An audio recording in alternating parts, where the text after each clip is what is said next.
The BBC correspondent struggled to pronounce Mr Kawczynski's name as she introduced him to discuss Labour's latest Brexit demands to Theresa May. Ms Forsyth admitted having asked the Tory MP how to pronounce his name before going live with the interview, but failed to get it right when she had to introduce him to the viewers.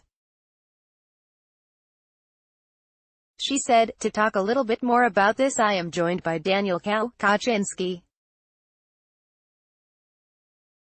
You just told me how to pronounce your name and I still managed to stumble over it." The Conservative Brexiteer told the BBC reporter it was not an issue and appeared to smile at the awkward mistake. Mr Kawczynski, a member of the European Research Group, was asked to respond to Labour's demand for the publication of the legal advice the Prime Minister has received so far on the issue of the Irish border in the Brexit negotiations. It comes as Labour's Brexit spokesman Sir Keir Starmer wants the Prime Minister and Brussels to release a number of detailed plans to avoid the United Kingdom leaving the EU with a blind Brexit. Jeremy Corbyn's opposition will use devices and procedures to ensure Mrs May makes her secret legal advice public when her withdrawal deal is put to Parliament.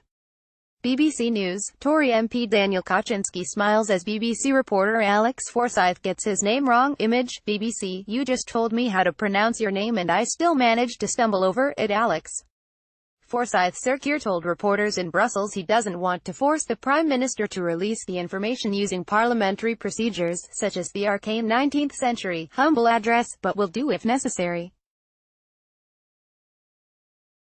He said, that legal advice should be made available to Parliament when we come to vote on a deal.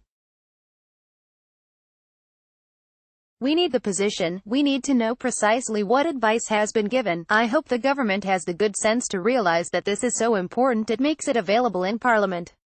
If they don't want to, we'll have to think about what devices, what procedures we can use to force them to do so. There are procedures that we've used in the past. It is right that MPs see this legal advice. If that doesn't happen, we'll have to look at legal procedures or parliamentary procedures to get the legal advice. We went around that track with the impact assessments.